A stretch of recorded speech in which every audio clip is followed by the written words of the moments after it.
বাংলাদেশকে আবার ভিক্ষুকের জাতি করে দেওয়া, এটাই বোধহয় এদের পিছনে ষড়যন্ত্র। তা আমার কি এটাই অপরাধ যে আমি মানুষের জীবন মান উন্নত করার জন্য কাজ করেছি, আর সেই জায়গাগুলিকে হামলা করতে হবে?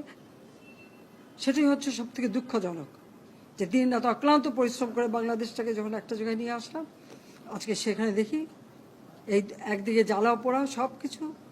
ঠিক যে প্রতিষ্ঠানগুলি মানুষের সেবা দেয়, আজকে মেট্রো রেলে চড়ে মানুষ কত অল্প সময়ের মধ্যে সময় বাঁচিয়ে কর্মস্থলে পৌঁছাতে পারতো, আবার ফিরতে পারতো। সেখানে ছাত্ররা, চাকরিজীবী, সাধারণ মানুষ সবাই তো যেতে পারতো। সেই স্টেশনগুলি পুড়িয়ে এখন ট্রাফিক জ্যাম, মানুষের কষ্ট। আমি তো কষ্ট লাঘব করেছি, কিন্তু যারা এইভাবে আগুন দিয়ে পুড়িয়ে মানুষের সে কষ্টে আবার ফেলে দিল, তাদের বিচার দেশের মানুষকে করতে হবে। আমি খালি সকলের সহযোগিতা চাই। আর এইভাবে মায়ের কোল খালি হোক এটা আমি চাই না, কারণ আমি তো বাবা মা সব হারিয়েছি। আমি তো জানি হারাবার ব্যথা কত কষ্ট, কিন্তু সেই কষ্ট বুকে নিয়ে তো ফিরে আসতে এদেশের মানুষের জন্য। এখানে আমার তো কোনো চাওয়া পাওয়া নেই। আমি তো আমাদের ছেলে মেয়ের জন্য কিছু করিনি, শুধু তাদের লেখাপড়া। নিজেরাই চাকরি করছে, নিজেরাই পড়েছে, আমি কতটুকু করতে পেরেছি, কিন্তু আমি দেশের মানুষের জন্য করেছি। আজকে অন্তত মানুষের ভাত কাপড়ের ব্যবস্থা, চিকিৎসার ব্যবস্থা, তাদের কাজের সংস্থা সবই তো করে দিচ্ছিলাম।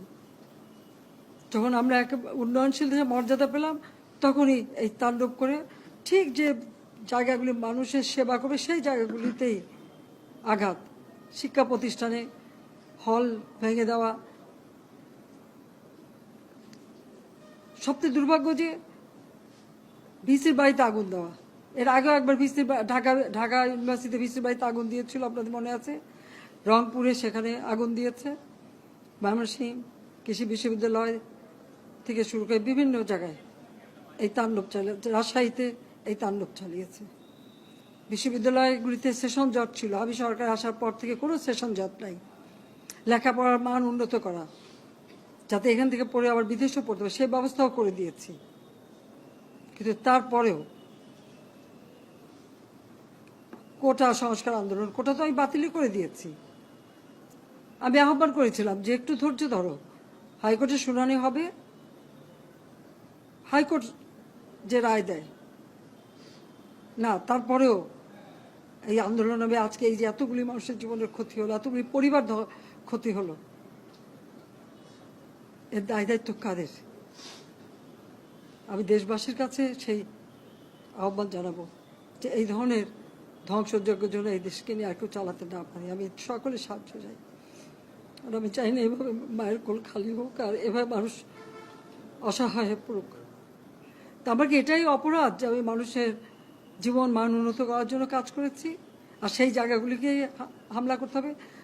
কোভিড-19-এর সময় যেখানে আমরা সব থেকে ভালোভাবে মানুষের চিকিৎসা দিতে পেরেছি, সেই কোভিড হাসপাতাল সেখানেও আগুন দিয়েছে। এটা কি ধরনের খেলা? যাক, আমি আর কিছু বলতে পারি না। আমি এগুলি